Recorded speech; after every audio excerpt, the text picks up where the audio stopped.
मैं आपके साथ हूं, जहां मेरी जरूरत पड़ेगी मैं वहीं खड़ा मिलूंगा। और जब हमारा बेटा तिरंगे में लिपट के आता है तो उसकी मां, उसका भाई, उसका पिता, उसकी बहन और उसकी पत्नी ये कहती है कि जब मेरे पत्नी ये कहती है कि जब मेरा बेटा बड़ा होगा तो वो भी सेना में जाएगा। बहन कहती है मेरा भाई दूसरा सेना में जाएगा। बाप कहता है मेरा बेटा दूसरा है, इसे भी सेना में भेजूंगा। मुझे तो ऐसा लगता है कि मोदी जी इस रात को सोते हैं और कान में इनके कोई आके कह जाता है कि ये चीज़ कर दो, और ये सुबह सुबह कर देते हैं उसे। आंदोलन करिए, आंदोलन आपका जन्मसिद्ध अधिकार है, संविधान ने हमें इसमें अधिकार दिया है, लेकिन हिंसा नहीं। हमें गुलाम बनाना चाहते हैं। अरे जब मैं 4 साल बाद ये मेरा बेटा आएगा उसमें सेना में से, तो फिर कहाँ जाएगा वो? अडानी अंबानी की चौकीदारी करने के लिए लगाओगे इसे? क्योंकि वो देश के प्रधानमंत्री की संपत्ति नहीं है, वो देश के गृह मंत्री की संपत्ति नहीं है, वो प्रदेशों के मुख्यमंत्री की संपत्ति नहीं है, वो आप लोगों की संपत्ति है, क्योंकि आपके टैक्स के पैसे से है। भारतीय सेना का भी नाम बदलोगे क्या? हम कहते थे ये हमारी थल सेना है, ये हमारी वायु सेना है, ये हमारी जल सेना है, और हमें फक्र होता है क्योंकि हमारे बच्चे जब सेना में जाते हैं वो नौकरी करने नहीं जाते, वो देश की सेवा करने जाते हैं। मैं इस समय आजमगढ़ में मौजूद हूँ। आजमगढ़ वो सीट जहाँ पर लोकसभा का उपचुनाव हो रहा है। अखिलेश यादव जी इस बार विधानसभा का चुनाव जीत करके लखनऊ चले गए, सीट यहाँ की खाली हो गई। चुनाव हुआ, धर्मेंद्र यादव यहाँ पर समाजवादी पार्टी से उम्मीदवार हैं। तो आजमगढ़ का नाम जैसे ही आता है जहन में, यादव वो शब्द आता है, यादव वो लोग मतलब जहन में सबके घूमने लगता है कि आजमगढ़ मतलब यादवों का बेल्ट है, वो पूरा यादव वोटर ज़्यादा है यहाँ पर। यादव की एक बड़ी मांग है अहिर रेजिमेंट को लेकर के, जो बरसों पुरानी मांग चली आ रही है, इसको लेकर संघर्ष हो रहे हैं, रोडों पर लोग उतरे। मांग को रखा उन्होंने कि अगर तमाम रेजिमेंट और हैं, जैसे सिख हो, राजपूताना हो, गोरखा हो, अलग अलग है, तो अहिर रेजिमेंट बनाने में क्या दिक्कत है? जब देश में 24 से 25 करोड़ यादव हैं, तो उसको लेकर के धर्मेंद्र यादव जी हैं जो अभी समाजवादी पार्टी से उम्मीदवार हैं, वो गए थे। उन्होंने बोला कि वो पहले भी मांग उठा चुके हैं। क्या लगता है कि इस बार उनकी मांगों में है ये? देखिए, ये तो सरकार ने सारी रेजिमेंट ही ख़त्म कर दी। अब कहाँ रेजिमेंट छोड़ी है?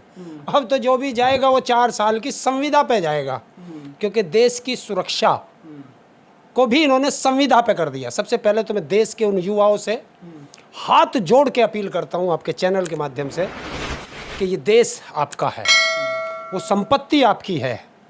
कृपया कोई ऐसा कदम ना उठाए कि किसी संपत्ति को, देश की संपत्ति को नुकसान ना पहुंचाए, क्योंकि वो देश के प्रधानमंत्री की संपत्ति नहीं है, वो देश के गृह मंत्री की संपत्ति नहीं है, वो प्रदेशों के मुख्यमंत्री की संपत्ति नहीं है, वो आप लोगों की संपत्ति है, क्योंकि आपके टैक्स के पैसे से है। और ये सरकार चाहती है कि आप हिंसक हो जाओ, ये हिंसा सरकार कराना चाहती है, तभी तो ये अलग अलग तरह के नाम रख कर के ला रही है। अग्निपथ, अग्निवीर, ये क्या है? भारतीय सेना का भी नाम बदलोगे क्या? हम कहते थे ये हमारी थल सेना है, ये हमारी वायु सेना है, ये हमारी जल सेना है, और हमें फक्र होता है क्योंकि हमारे बच्चे जब सेना में जाते हैं वो नौकरी करने नहीं जाते, वो देश की सेवा करने जाते हैं। बता किस नेता का बेटा आज की तारीख में सेना में है? हमारे बेटे तिरंगे में लिपट के आते हैं, और जब हमारा बेटा तिरंगे में लिपट के आता है तो उसकी माँ, उसका भाई, उसका पिता, उसकी बहन और उसकी पत्नी ये कहती है कि जब मेरा बेटा बड़ा होगा तो वो भी सेना में जाएगा। बहन कहती है मेरा भाई दूसरा सेना में जाएगा। बाप कहता है मेरा बेटा दूसरा है, इसे भी सेना में भेजूंगा। ये जज्बा देश के अंदर होता है। और ये लोग क्या करना चाह रहे हैं? देश को कहाँ ले जा रहे हैं? कहाँ संविधान को तोड़ रहे हैं? सारा मनुवादी स्मृति पर जा रहे हैं ये लोग। हमें गुलाम बनाना चाहते हैं। अरे जब मैं 4 साल बाद ये मेरा बेटा आएगा उसमें सेना में से, तो फिर कहाँ जाएगा वो? अडानी अंबानी की चौकीदारी करने के लिए लगाओगे इसे? देश का कितना पैसा बर्बाद करोगे?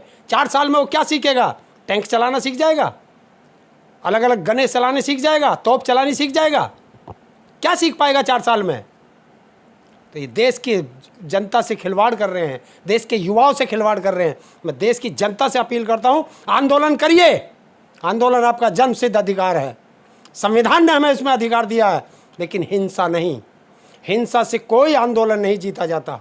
अहिंसात्मक आंदोलन करिए। मैं आपके साथ हूँ, जहाँ मेरी जरूरत पड़ेगी मैं वहीं खड़ा मिलूंगा, लेकिन अहिंसात्मक आंदोलन। हरिंदर ताऊ ने देश के युवाओं से मैं खुद अपील करूंगा, देखिए सरकारी संपत्ति का नुकसान पहुंचाना कहीं ना कहीं देश का नुकसान पहुंचता है और देश के आप भी हिस्सा हैं। तो सरकारी संपत्ति का नुकसान ना पहुंचाते हुए आप अपनी मांगों को रख सकते हैं।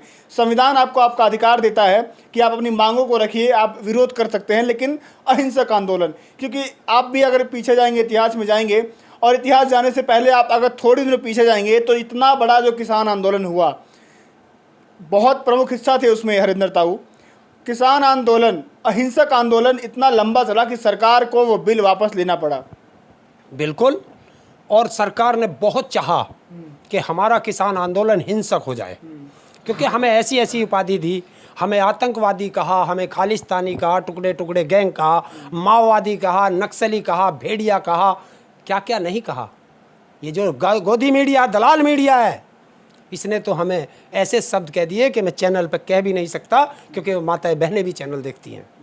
तो वो उपाधि दी गई। तो वो चाहते थे कि हम लोग किसी तरह भड़कावे में आ जाएं और हिंसा पे उतारू हो जाएं और सरकार हमारी आंदोलन को तोड़ दे।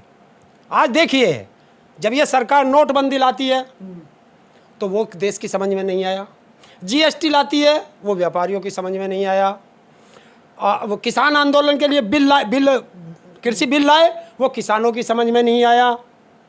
अब ये लाए हैं नौजवानों के लिए, ये नौजवानों की समझ में नहीं आया, तो फिर किसकी समझ में आया है? किसके कहने पे लाया गया? मुझे तो ऐसा लगता है कि मोदी जी रात को सोते हैं और कान में इनके कोई आके कह जाता है कि ये चीज़ कर दो, और ये सुबह सुबह कर देते हैं उसे उठ कर।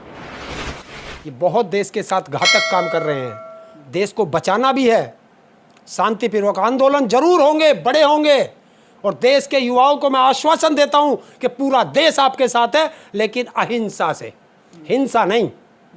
क्योंकि ये आपको देखिए, हमें क्या कहा था जब हम आंदोलन कर रहे थे, हमें खालिस्तानी कहा गया था। अब तुम्हें उपद्रवी कह देंगे, और ये चाह रहे हैं, ये उपद्रवी कह के तुम्हारे आंदोलन को कुचलना चाहते हैं।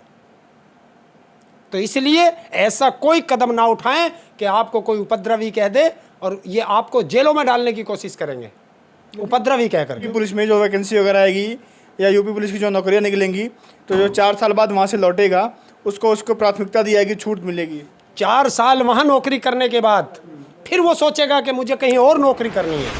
तो जब वो सेना का जवान वहाँ खड़ा होगा तो वो देश की सेवा कर रहा होगा या 4 साल बाद मेरी नौकरी जाएगी वो सोच रहा होगा। इसे सेवा नहीं कहते, इसे कहते हैं गुलाम बनाना। ये गुलाम बनाना चाहते हैं देश के युवाओं को, गुलाम किसका? अडानी अंबानी का चौकीदार, के ट्रेंड चौकीदार मिल जाएंगे उनको, और ये चाहते भी यही हैं। तो इसलिए मैं तो देश के युवाओं से भी अपील कर रहा हूँ कि कोई हिंसा ना करें, आंदोलन करें, हम लोग सब आपके साथ हैं। क्योंकि किसान और मजदूर का बेटा ही तो सेना में जाता है। बताओ, किसी राजनेता का बेटा अगर सेना में हो तो मुझे बता दो, नहीं है ना?